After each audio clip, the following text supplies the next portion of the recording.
आपल्या जिल्ह्यात निवृत्तीनाथ दादा नाहीये, आपण निवृत्तीनाथ दादांच्या जिल्ह्यात आहे. बरोबर ना? आपल्या अगोदर त्यांची समाधी आहे. आपण दादांच्या जिल्ह्यात आहे, श्रीगुरूंच्या जिल्ह्यात आहे. ज्या वारकरी संप्रदायाचे मूळ पुरुष निवृत्तीनाथ दादा त्यांच्या जिल्ह्यात आहे आपण. काय ज्ञान आहे माहिती भाऊ? भाऊ आता मला कुणी सांगू शकतं का पावसाळ्यात किती पाऊस होणार? फक्त अंदाज आहे, पंजाब डकचा अंदाज आहे. अंदाज फेल जाऊ शकतो, पण कावळ्याचा अंदाज फेल जाऊ शकत नाही.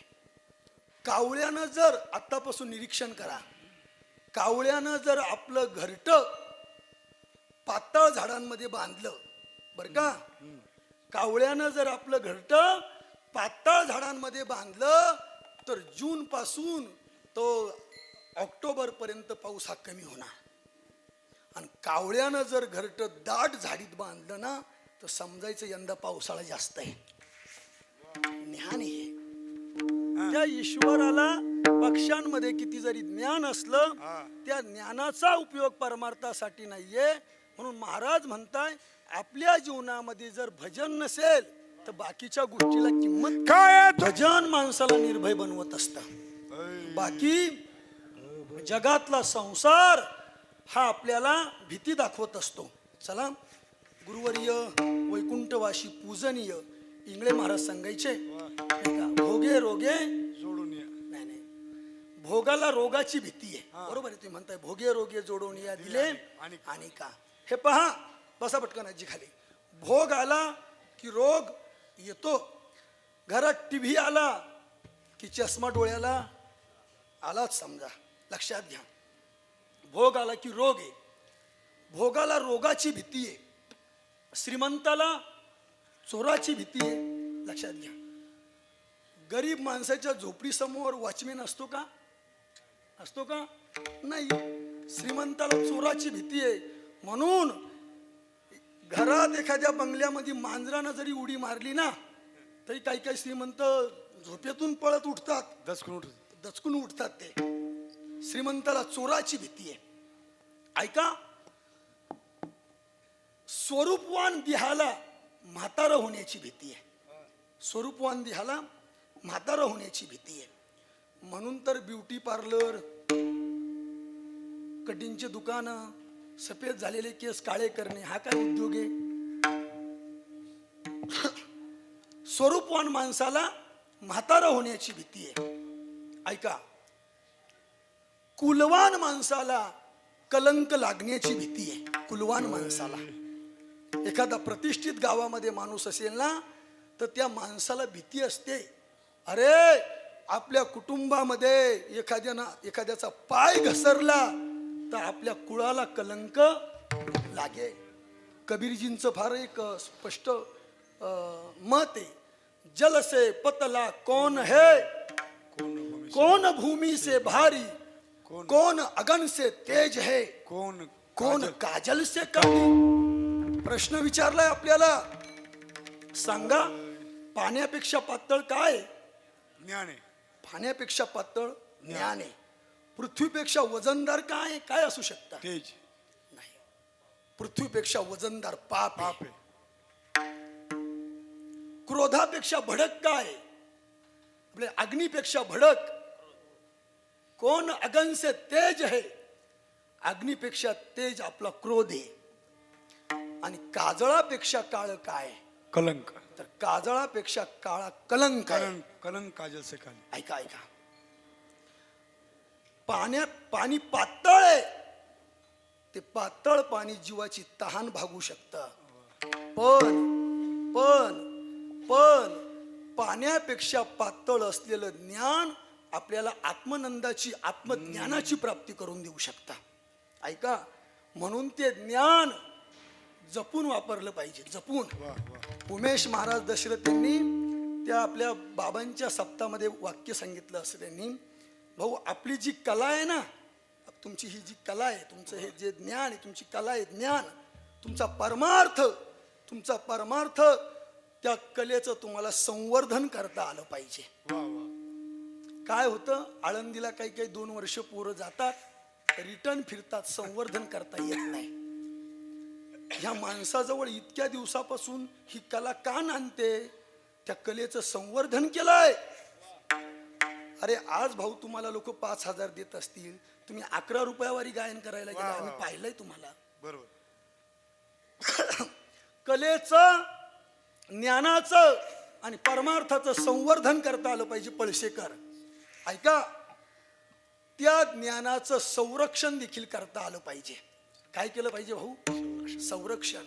काहींजवळ ज्ञान येतं पण त्याचं संरक्षण करता येत नाही. एखादा फक्त यमन राग शिकतो, त्याच्यावरच थांबतो, पुढे जाताच नाही. तो संरक्षण करता आलं नाही ना, थांबला जाग्यावर. आणि ऐका ऐका, आलेलं ज्ञान हे संक्रमित करता आलं पाहिजे. भाऊ जसं तुमचं ज्ञान तुम्ही तुमच्या जवळ न ठेवता संक्रमण केलं भास्कर महाराजांच्या रूपानं. पंढरी महाराज अपंग आहे, पण त्यांच्या जवळचं पेटीचं ज्ञान ते शिबिरांच्या माध्यमातून ह्या पिढीमध्ये संक्रमित करताय.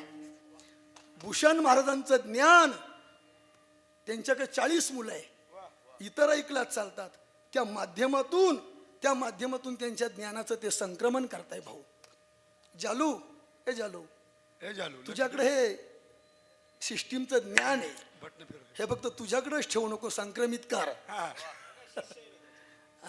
संक्रमित करता आलं पाहिजे. म्हणून ज्ञानापेक्षा, आपले पाण्यापेक्षा पातळ ज्ञान आहे, ते जपून वापरलं पाहिजे. क्रोधी अविश्वासी त्याची बोध कैसा, व्यर्थ आपली वाचा व्यर्थ आपुली वाचा क्षण होणं. निवृत्तीनाथ दादांच्या संस्थांचे आमचे सदस्य, वारीचे प्रमुख, दिंडी सोहळ्याचे इथं आले. ऐका ऐका, दादा यांचंही नाव दादाचे, आमचे मोठा दादा. निवृत्तीनाथ दादांचे शिष्य किती? एकच. 1,000 आहे का? 100 आहे का? एक. पण असा शिष्य बनवला, उभारीला ध्वज तिन्ही लोकावरी. काय करायचे? 100 शिष्य आजारी पडल्यानंतर एकही जवळ येत नाही, काय करायचे? ते का फक्त बदामच खायलाय का? मग लक्षात घ्या, ज्ञान कुणालाही देऊ नये. ते ज्याची इच्छा आहे त्याला ते दिलंच पाहिजे. मग तो गरीब असू द्या, कुठल्याही कुळातला असू द्या. डॉक्टर बाबासाहेब आंबेडकरांनी तेच केलं. ज्याची पात्रता आहे त्याला ते ज्ञान समर्पित केलं. कर्मवीर भाऊराव पाटलांनी गरीबाचे पोरं एकत्र केले. गरीबाचे पोरं एकत्र केलेच पाहिजे. ऐका, पृथ्वीपेक्षा वजनदार महिला मंडळ सगळे ऐका, पृथ्वीपेक्षा वजनदार पाप आहे, पाप. तुम्ही किती मोठा बंगला बांधा या जमिनीवर, तिला ओझं होत नाही, कारण ती तिथलीच माती आहे, तिथलंच लोखंड आहे, तिथलंच पाणी आहे. पण 100 मजल्यावर राहून, 100व्या मजल्यावर राहून जो एकादशीच्या दिवशी मटण खातो ना, त्याचा भार तिला होत असतो. पाप. म्हणून ऐका ऐका, बापाचं श्राद्ध आहे, आपण आपल्या बापाला घाबरलं पाहिजे आणि त्यानंतर आपण आपल्या पापाला घाबरलं पाहिजे. जो माणूस आपल्या बापाला घाबरला आणि जो माणूस आपल्या पापाला घाबरला, त्याचा जीवनाचा शेवट गोड झाला. भाऊ महिला मंडळ सध्या महादेवाला सुट्टीच नाहीये. रोज दही आहे, रोज बेल आहे, रोज पाणी आहे. नक्की जा तुम्ही महादेवाच्या मंदिरात. पण माझी विनंती आहे तुम्हाला, त्या महादेवाच्या मंदिरामध्ये जात असताना घरी 60 वर्षाचा महादेव कोपऱ्यात बसलाय, त्याला कोरा चहा तरी द्या. तर तो महादेव तुमचं द्वित स्वीकारेल अथवा नाही. अग्नीपेक्षा भडक काय अग्नीपेक्षा? एखाद्यानं रॉकेल अंगावर टाकलं, अग्नी पेटवला का तो त्याला संपून टाकतो. भाऊ अमेरिकेमध्ये कोणत्या शहराला आग लागली? कॅलिफोर्निया ना, जळून खाक झालं महाराज. ऐका ऐका, अरे जळून खाक झालं. कुंभमेळ्यात आग लागली, 2 घंट्यात विझवली, 2 घंट्यात. लक्षात घ्या भाऊ, लाकडाला लागलेल्या अग्नीमध्ये मेलेला माणूस जळून जाईल, पण क्रोधाच्या अग्नीमध्ये पिढ्यानपिढ्या संपतात. वा पिढ्यानपिढ्या संपतात. महिला मंडळ, आमची तुम्हाला विनंती आहे, 5 मिनिटाचा क्रोध असतो. तुम्ही विहिरीत उडी मारली, तुमचे पोरं अनाथ होतात. 5 मिनिटाचा क्रोध असतो महिला मंडळ. तुम्ही एखाद्या गाडी खाली गेलात, ते बालबच्चे अनाथ होतात. अनाथ घर उद्ध्वस्त होऊन जातं. काही समजत नाही गड्या. 5 मिनिटाचा क्रोध असतो. राग आला ना, गाडी पकडा, समाधीचं दर्शन घ्यायला जा निवृत्तीनाथांचं. क्रोध क्रोध. माझ्याकडे 57 मुलं आहे गुरुकुलामध्ये. त्यातल्या 21 मुलांना आपले 10 मुलांना बाप नाहीये भाऊ. बाप. 4 मुलांना आया नाहीये.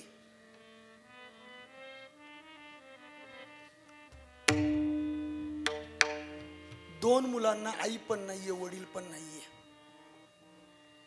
4-5 मुलं असे ज्याची आई मुकी आहे, बाप अपंग आहे. कुणाचा बाप कॅन्सर होऊन अंथरुणावर पडला आहे. तुम्हाला काय वाटतं, आम्हाला मिळालेला पैसा आम्ही काय आपण का दारूचं दुकान टाकू शकतो? 20 पोरं आहे असे माझ्याकडे. येऊन पहा तुम्ही गुरुकुलावर. हा इथे एक पोरगा आलेला आहे, भावेश. कडाला उभा आहे. इकडे रे भावेश. हा पोरगा भाऊ एवढा हुशार पोरगा आहे हा, भयानक. वा 3 वर्षापासून माझ्याकडे आहे. आई गाडीवरून पडून वारली. बाप 8 महिन्यानं कॅन्सर होऊन गेला. बाप काय रे. दोघं भाऊ आहे माझ्याकडे, दोघं भाऊ. नांदगाव नस्तनपूरचे दादा ते. अरे आम्ही 40 मुलांची फी घेत असू, पण 20 पोरं आम्ही भयानक अवस्थेमधली ती सांभाळतोय आम्ही. नाही तर आम्हाला देव पण कसं पचू देणार. आई वारली, बाप वारला. दिवाळीच्या सुट्टीमध्ये सगळे पोरं घरी फोन करत होते, मम्मी मला न्यायला या, पप्पा मला न्यायला या. ह्या गादीची शपथ घेऊन सांगतो गड्या, त्यांना मावश्या आहे, माम्या आहे.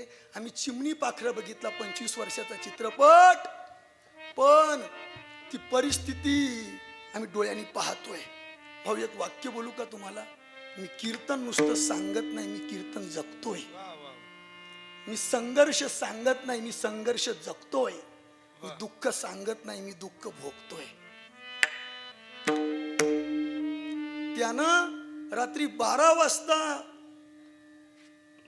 चित्रकलेच्या पानावर आईचा बापाचा फोटो काढला. त्याचा फोटो काढला, हातात हात दिले त्या, आणि म्हटलं मम्मी पप्पा मला तुमची फार आठवण येते. आज रात्री 12ची वेळ आहे. अरे तुमची आई आहेत ना, तोपर्यंत तिच्याशी बोला गड्या. तुमचा बाप आहे ना, त्याच्या पाया पडा गड्या. मी काल दवाखान्यात गेलो ना, कराडे हॉस्पिटलकडे. आता भूषण म्हणतो सांगायला नाही पाहिजे.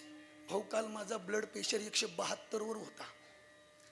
2 तास गोळी दिली. 2 तासांनी मग त्यांनी मला इंजेक्शन दिलं नसामध्ये. एक पोरगी एका आजोबाची सेवा करीत होती. ते भाऊ ऐका ना, ते आजोबा तिच्यावर ओरडत होते, तरी म्हणतात बाबा घ्या ना तुम्ही, बाबा घ्या ना तुम्ही, शिव्या देत होते. मी विचारलं त्या मुलीला डोळे उघडून, म्हटलं काय ग, तू बाबांची मुलगी आहे का? नाही म्हटले मुलगी नाहीये मी. म्हटले मी नात आहे.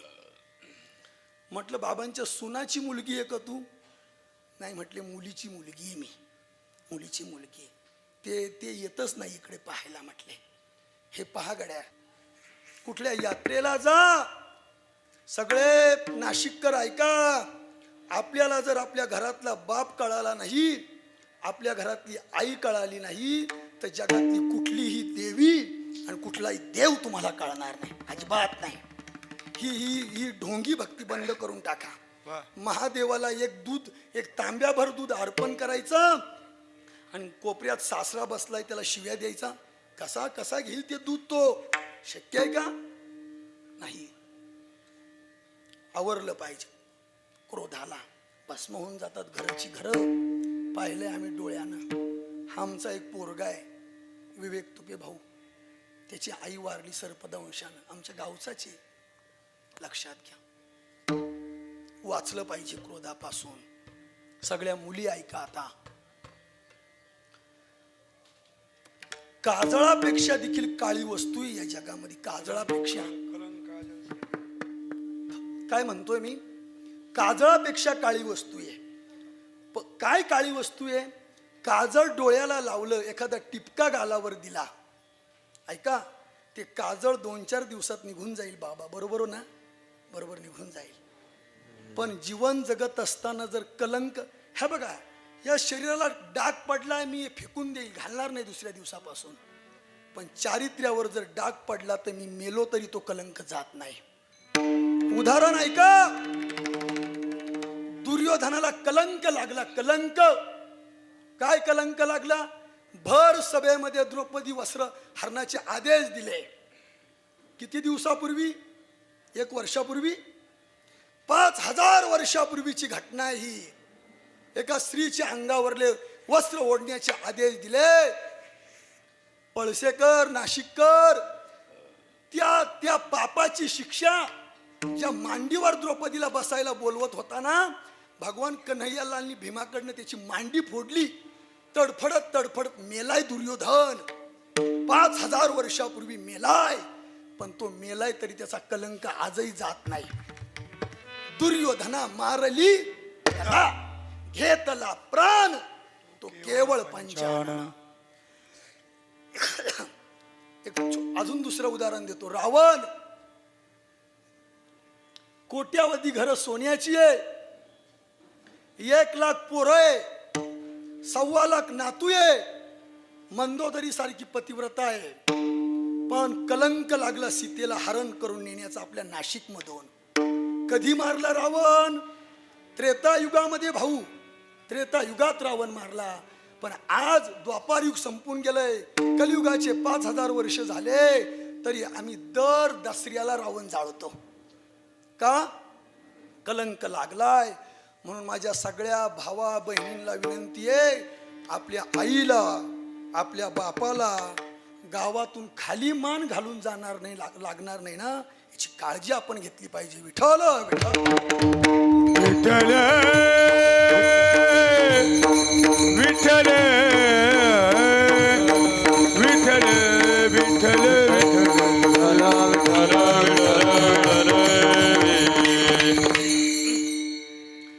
एखादा माणूस म्हटला मला कशाचीच भीती नाही. अरे भीती असतेच. इंगळे बुवा सांगायचे, बाबासाहेब इंगळे महाराज सांगायचे, एक माणसाचं आडनाव वाघ होतं, कोणालाच घाबरत नव्हता तो. PSI आले, म्हटले का हो तुम्ही घाबरत का नाही कुणाला? त्या माणसानं उत्तर दिलं, अरे आमचं आडनाव वाघ आहे, मग घाबरण्याचं कारण काय? तो PSI म्हटला, तुम्ही गावाला घाबरत नाहीये, तालुक्यात घाबरत नाही, पण तुमची निफाड तालुक्यामध्ये सासरवाडी तिकडे गेल्यावर का घाबरता? अरे तो म्हटला तिकडलं आडनाव वाघ मारे. काही नाही, उद्या सकाळी कळेल. भूषण वाघमारे बर का, त्यांच्या गावाला आहे वाघमारे. वाघ पण आहे, वाघमारे पण आहे. ऐका, वाघ जरी असला तरी वाघमारेंची भीती आहे.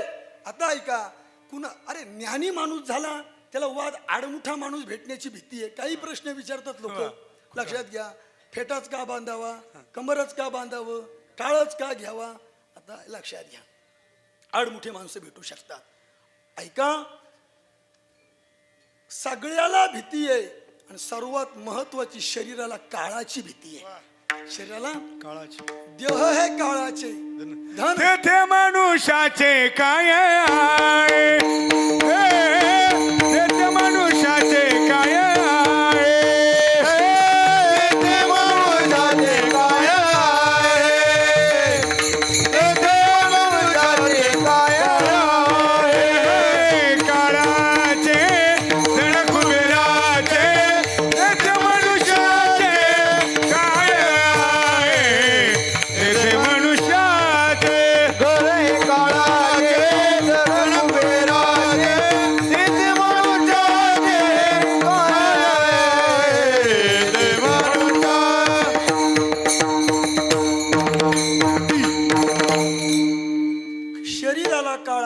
आहे.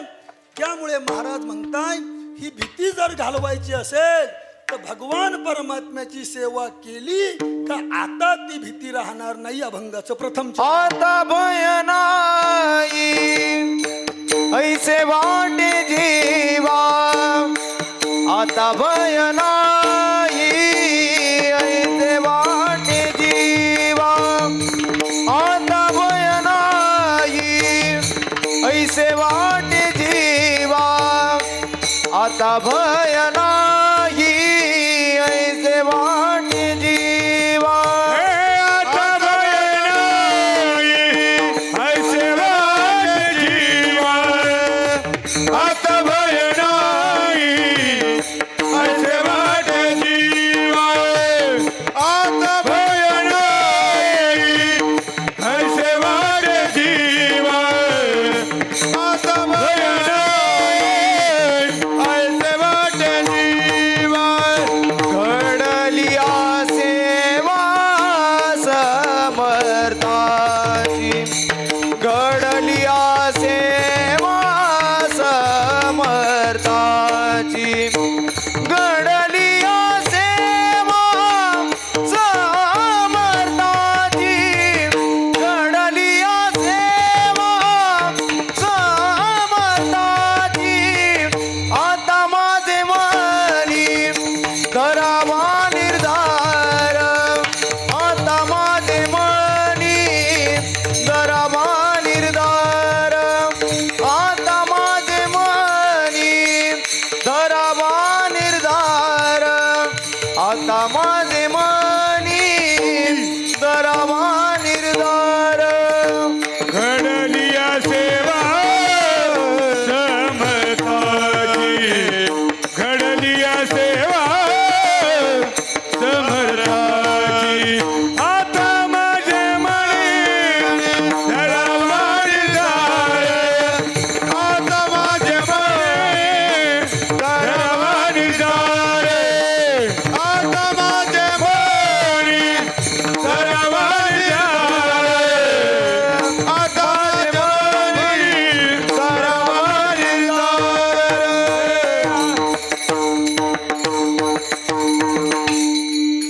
महाराज म्हणताय भगवान परमात्म्याची सेवा घडली, भगवान परमात्म्याची सेवा घडली की निर्भयता प्राप्त होते. काही उदाहरण ऐका ना. या जगामध्ये समर्थ फक्त 4च लोक आहे बरं का बाबा.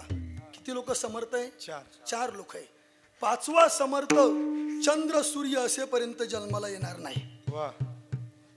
या सर या. विठ्ठल विठ्ठल विठ्ठल. विठ्ठल विठ्ठल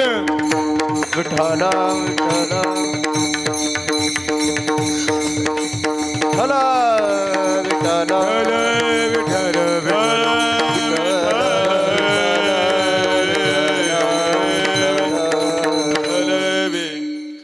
संत निवृत्तीनाथ दादांच्या संस्थांचे 2 मानकरी माणसं इथं आले. अरे बाबा, निवृत्तीनाथ दादा रामदास बाबांच्या वर्षश्राद्धाला आले. साक्षात वा. लक्षात घ्या. म्हणजे आमचे भाऊ, आमचे नारायण दादा मुठाळ हे पालखी सोहळ्याचे प्रमुख आहे. बरोबर. आमचे हरिभक्तपरायण निलेश महाराज गाढवे पाटील सर, नाही का त्यांना फार पदवी आहे आता. त्यांनी ते अध्यक्ष झाल्यावर त्यांनी किती जोरात काम, म्हणजे 150-200च्या पार स्पीड. लक्षात घ्या. आणि सध्या ते संत निवृत्तीनाथ संस्थान जीर्णोद्धार समितीचे ते प्रमुख आहे. लक्षात घ्या. ते इथं आले.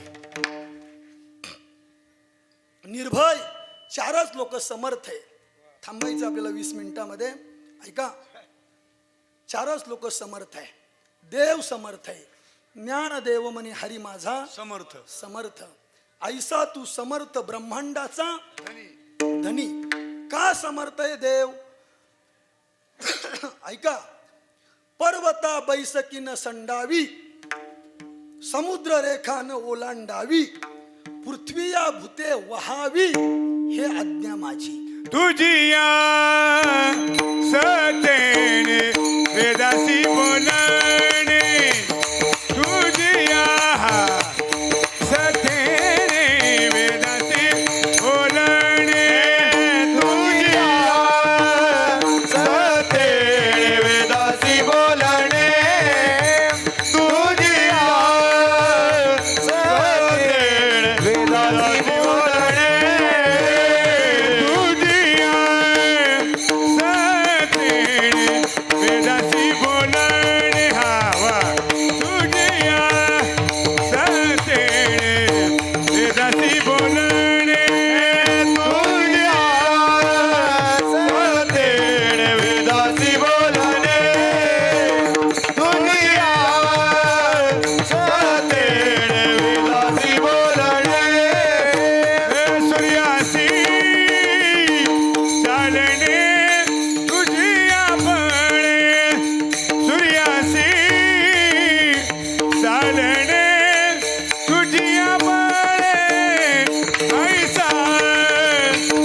समर्थ आहे भूषणजी, बरं का, देव समर्थ आहे. का समर्थ आहे तर 6व्या अध्यायामध्ये एक ओवी आहे, ऐका. मी म्हणत नाही ऐका, माऊली म्हणताय. ऐका, यश श्री अवदार्य ज्ञान वैराग्य ऐश्वर्य हे साही गुणवर्य वसती, मनोनी तो भगवंतू, जो निसंगाचा संगा तू, तो म्हणे पार्था दत्त चित्तू होई आता. षडगुण ऐश्वर्य संपन्न एक भगवंतचे जाण. षडगुणे यश श्री अवदार्य ज्ञान वैराग्य ऐश्वर्य. बर, यामध्ये अजून समर्थपणा आहे देवाचा. देवाचे षडगुण सांगत होतो तुकाराम.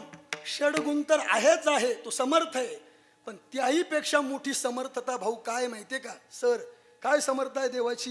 हे देवाकडे षडगुण आहे, पण देवानं आपले हे 6 गुण 6 भक्तांना देऊन टाकले, इतका तो समर्थ आहे. ऐका प्रमाण. यशे थोरविला मारुती, बिभीषण केला लंकापती, आणि बिभीषण केला अवदार्य देऊनी कर्ण हाती कीर्ती दिगंती मिळविली. ज्ञाने उपदेशिला चतुरा नन, ऐश्वर्य वाढविला अर्जुन, आणि वैराग्य शुकाते बोधून ब्रह्म सनातन पावला. भाऊ किती समर्थ आहे देव. अरे चांगल्या माणसाला कुणीही जवळ करेल, पण पुतना नावाची मावशी स्तनात विष घेऊन मारायला आली म्हटले, तिला आई समजून मुक्त करणारा तो. सोशियेली पुतनाये मोहिलेले करू, सोशियेली पुतनाये मोहिलेले करू. आळीन संडे बाप रखुमा देवी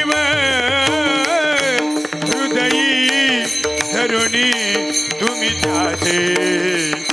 नावया नाव माझ्या कानाचे, नावया माझ्या कानाचे, नावया.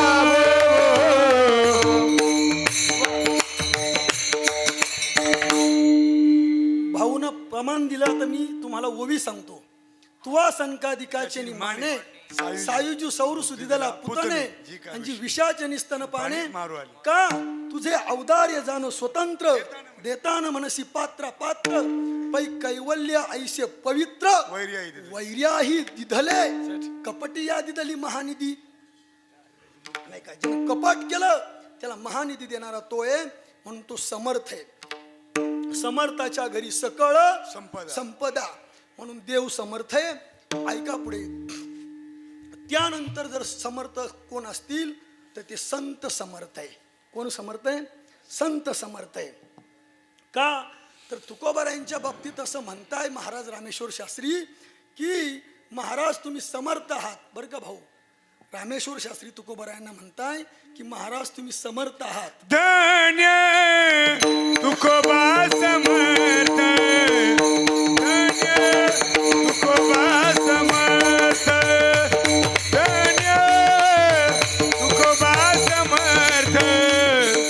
धन्य तुकोबा समर्थ, धन्य तुकोबा समर्थ,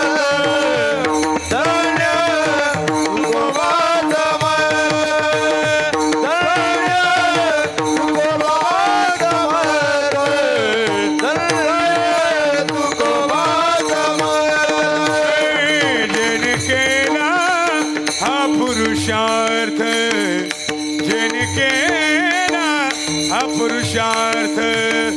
धन्य तुकोबा समर्थ, धन्य तुकोबा समर्थ, धन्य तुकोबा समर्थ, धन्य तुकोबा समर्थ, संत समर्थ आहे. का संत समर्थ आहे? ऐका. अरे आपण पाण्यामध्ये टाकलेला कागद वाहून जातो लगेच. 13 दिवसानंतर देखील तुकोबारायांच्या गाथा कोरड्या जशाची तशा भगवान पंढरीश परमात्मा तुकोबारायच्या हातात देत आहे, म्हणून तुकोबाराय समर्थ आहे. का तुकोबाराय समर्थ आहे? लोहगावला कीर्तन चालू आहे. एका टाळकऱ्याच्या पत्नीनं माझं मुलगा मेलंय, काय केलं तुमच्या कीर्तनानं? त्या कीर्तनामध्ये मुलगा जिवंत करणारे तुकोबाराय आहे म्हणून तुकोबाराय समर्थ आहे. का समर्थ आहे तुकोबाराय? त्यांच्या पायाखालची माती विठ्ठल विठ्ठल म्हणत होती म्हणून तुकोबाराय समर्थ आहे. ज्ञानोबाराय समर्थ आहे. का समर्थ आहे ज्ञानोबाराय? नेवाश्याला मेलेल्या माणसाच्या म्हणजे जो मुर्दा आहे त्याला उठवलं, घुळघुळा वाजती नाही का, मेले माणूस जुता उठविले, त्याला उठवलं आणि त्याच्याकडनं 9033 ओव्यांची ज्ञानेश्वरी लिहून घेतली 4 महिन्यामध्ये. ऐका, अरे अरे भाऊ म्हटलं तुझ्या मंडळीला घेऊन ये, ही तिथं मंगळी आहे काही म्हणतात नाही का. पसायदानामध्ये किती ओव्या महिला मंडळ सांगू द्या एखादीला. मी 1500 रुपये हप्ता देतो आज लगेच. अरे किती ओव्या आहे, किती ओव्या आहे? वा, आमच्या मावशीनं उत्तर दिलं 9. आता 1500 द्यावे लागतील बुवा. नाही देऊन जाणार, खरं देऊन जाणार. म्हणजे त्यांच्याकडनंच घ्यायचे आणि त्याचे तेच परत द्यायचे. ऐका, 9 ओव्या आहे. 9 ओव्या नीट पाठ होत नाही आणि यानं 9033 ओव्या. राऊत बाबांकडनं सत्कार झाला, आळंदी संस्थांनी सत्कार केला, पंढरपूरला सत्कार केला. त्याच्या आईला विचारलं हा काय चमत्कार आहे. त्याच्या आईनं जे उत्तर दिलं ना, त्या इथल्या सगळ्या आया घरी घेऊन जा. त्या आईनं सांगितलं, माझा सोहम ज्यावेळेस पोटात मला गर्भ राहिला ना, मी 9 महिने 9 दिवसामध्ये म्हणजे 280 दिवसामध्ये ज्ञानेश्वरीचे 108 पारायण केले. सर, मी त्याचं गणित बांधलं, 5 दिवसाला 2 पारायण. आपल्या 7 दिवसात पारायण, नाश्ता आला का पारायण थांबतो. लक्षात घ्या. म्हणे 108 पारायण. काम काय करते ती आई? तुळशीच्या माळा ओवीती आळंदीत. बापाचं पकवाज रिपेरिंगचं दुकान आहे. ज्ञानोबारायची सेवा केल्यानंतर ज्ञानोबाराय कुणाच्याही पदरात प्रसाद टाकतात, कुणाच्याही पदरात. 9 महिने 9 दिवस पारायण आपले पारायण केले 108. तर 9व्या वर्षी पोराची ज्ञानेश्वरी पाठ झाली. आपल्या आईच्या पोटात गर्भ आहे आणि ती जर 6-6 तास TV वरल्या मालिका पाहते, मग निवृत्तीनाथ जन्माला येतील का? मग तो टीव्हीचा दुकानदार होईल. संत समर्थ आहे. भिंत चालवणारा माणूस पळशात आहे का? नाही. आळंदीला जर गेलात, जी भिंत चालवली तिच्या पाया पडावं लागतं आपल्याला. रेडा कुठं वेद बोलतो का? पण समर्थ ज्ञानोबारायचा हात पडल्यानंतर रेडा देखील वेद बोलतो. स्त्रीचा कुठे पुरुष होतो का? पण ज्ञानोबारायची कृपा पडल्यानंतर स्त्रीचा देखील पुरुष होतो. करील ते काय नोहे महाराज. संत समर्थ आहे. त्यानंतर श्री गुरु समर्थ आहे. श्री गुरु समर्थ आहे. आपण आपल्या जिल्ह्यात निवृत्तीनाथ दादा नाहीये, आपण निवृत्तीनाथ दादांच्या जिल्ह्यात आहे. बरोबर ना? आपल्या अगोदर त्यांची समाधी आहे. आपण दादांच्या जिल्ह्यात आहे, श्रीगुरूंच्या जिल्ह्यात आहे. ज्या वारकरी संप्रदायाचे मूळ पुरुष निवृत्तीनाथ दादा, त्यांच्या जिल्ह्यात आहे आपण. श्रीगुरूची कृपा झाल्यानंतर काही पण होऊ शकतं. त्या लोशिंगेला कथा चालू आहे. गोरक्षनाथांनी आपल्या गुरु करता डोळा काढून दिला बरं का तुकाराम. तू नको असं करू. डोळा काढून दिला, डोळा. पंढरी महाराजांना आम्ही काल होतो, काय तो देखावा दाखवला. गुरुवर एवढी निष्ठा, वड्यांकरता डोळा दिला. पण गुरुनं सांगितलं, गोरक्षा काय तुझी निष्ठा आहे, गेलेला डोळा परत आणला. म्हणून श्री गुरु समर्थ आहे. म्हणून श्री गुरु समर्थ आहे. आता चला कार्यक्रमाच्या अंतिम टप्प्यात जातोय. चौथे समर्थ कोण आहे ह्या जगामध्ये? तर चौथे समर्थ आपली आई आणि आपला बाप आहे. यांची जर सेवा घडली तर ईश्वराची सेवा आहे ती. स्वामी काज गुरुभक्ती, पितृवचन सेवापती. ऐका ऐका, आई वडील समर्थ आहे. सगळे मुलं, सगळ्या आया नीट ऐका. आई का समर्थ आहे? 2-4 मध्ये पटपट सांगतो.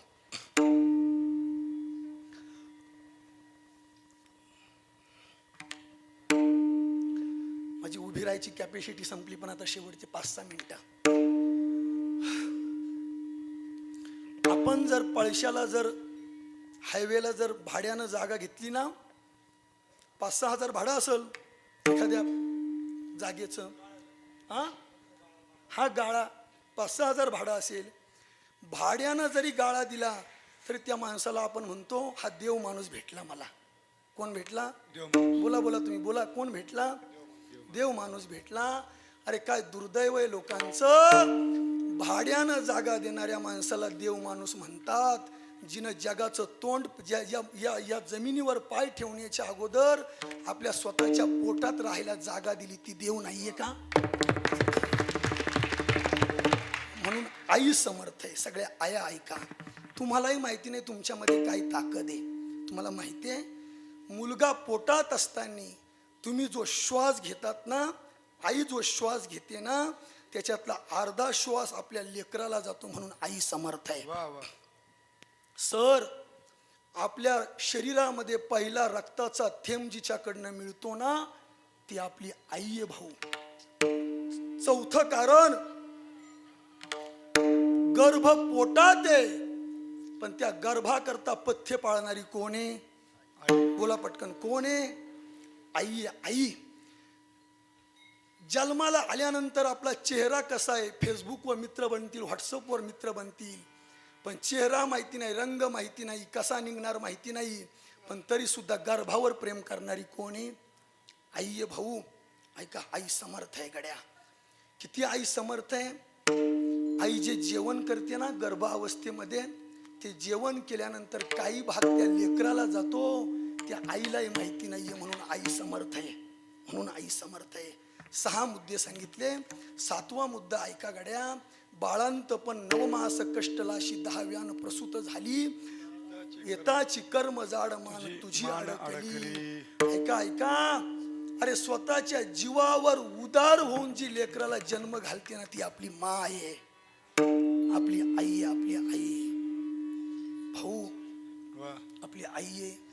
एका मुलीला मी भेटायला गेलो, डिलेव्हरी झाली ती, तिचं अपत्य पोटात वारलं ह्याच दिव्या हॉस्पिटलला. ती पोरगी मला म्हणत होती, आमच्या भजनी मंडळातली होती, महाराज मला काही झालं तरी मी मेले तरी चालेल, पण माझं बाळ वाचलं पाहिजे. ही आई आहे, आई. ऐका ऐका. हिंदुस्थानच्या नारीला सर्वात जास्त आपली प्रिय इज्जत आहे. इज्जत सर, आपली आबरू प्रिय आहे. पण प्रसंग जर आला तर लेकरा करता आबरूचं दान देणारी फक्त आई आहे. फक्त आई आहे. खोटं वाटत असेल, एक सत्य घटनेवर आधारित चित्रपट आहे, 72 मैल एक प्रवास चित्रपट पहा. त्यातली आई 4 मुलांचे फोटो हॉटेलमध्ये भरण्याकरता आबरूचं दान देते. हो, ती आई आहे, आई. अरे नक माणसं देती नाही रे. ह्या पंढरी महाराजांच्या साकूर हायवेला एका मुलाची किडनी गेली, कुणीच समोर आलं नाही. आईची किडनी मॅच झाली. 70 वर्षाच्या आईने किडनी दान देऊन टाकली. कोण आहे ती? ऐका ऐका. आई आई घेऊन जा. काय रोज मंदिरात जाऊन जर आईशी बोलत नसाल तुम्ही, कुठं देव भेटणार आहे? आमची भाऊंची आई गेली, महाराज प्रेम संपलं भाऊ. पंढरी महाराजांची आई गेली 3-4 वर्षापूर्वी. पंढरी महाराज आई गेल्यानंतर आमच्या गुरुकुलावर आली, एकटेच रडत बसले माझ्या मंडळीजवळ. मी आत्तापर्यंत पांगळा होतो, पण आज खऱ्या अर्थानं पांगळा झालो म्हणे. आई गड्या, ती आई.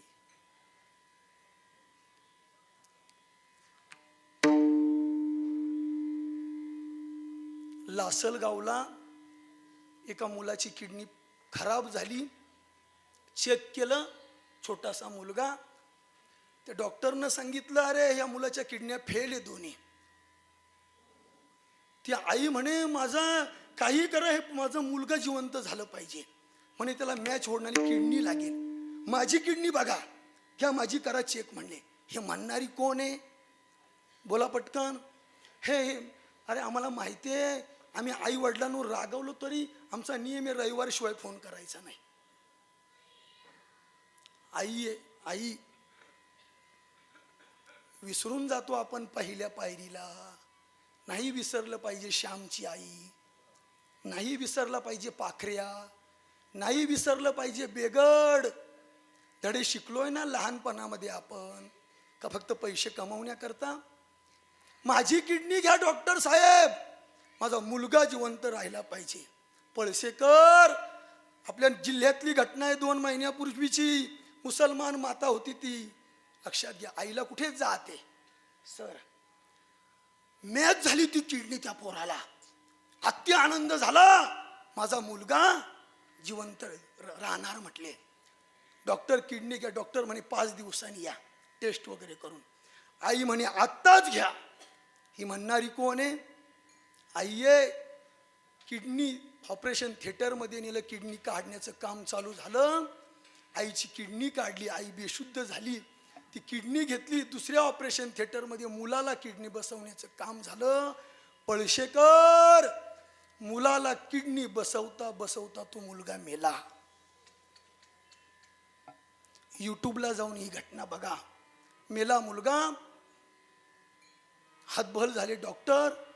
6 तासानं शुद्धीवर आलेल्या आईच्या जवळ गेले. त्या आईनं बारीक डोळे उघडले आणि विचारलं, माझं बाळ कसं आहे? डॉक्टरना खाली मान घातली. तुमच्या बाळाला आम्ही वाचवू शकलो नाही. अरे दुसऱ्या सेकंदाला प्राण सोडणारी आई आहे रे. प्राण सोडून दिला त्या आईनं. त्या आईशी आपण बोलत नसाल तर काय काय करायचंय? म्हणून आई समर्थ आहे. भाऊ म्हणा, सबसे बडी है माँ, सबसे बड़ी है माँ, सबसे बड़ी है माँ, सबसे बड़ी है माँ, सबसे बड़ी है माँ, सबसे बड़ी है माँ, सबसे बड़ी है माँ, सबसे बड़ी है माँ, सबसे बड़ी है माँ, माँ से बढ़कर कोई नहीं है, माँ से बढ़कर कोई नहीं है, वो देती है दुआ, सबसे बड़ी है माँ, सबसे बड़ी है माँ, सबसे बड़ी है माँ, सबसे बड़ी है माँ.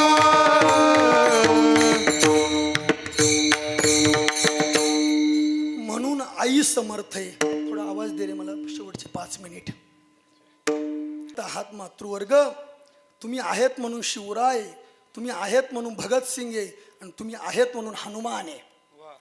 ऊपर जिसका अंत नहीं उसे आसमां कहते हैं, और दुनिया में जिसके प्यार का अंत नहीं उसे सिर्फ माँ कहते हैं, माँ कहते हैं.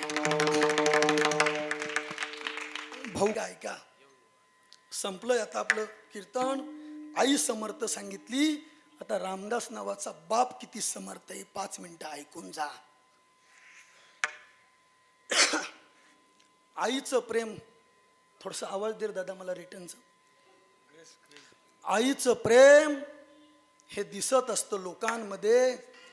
दुर्दैव असं असतं, बापाचं प्रेम कळत नसतं आपल्याला, नाही का? कळत नसतं. पुरुष वर्ग, महिला वर्ग, 9 महिने 9 दिवस पोटामध्ये ठेवणारी आई आहे, पण आयुष्याचं गणित जुळवणारा आपला बाप असतो.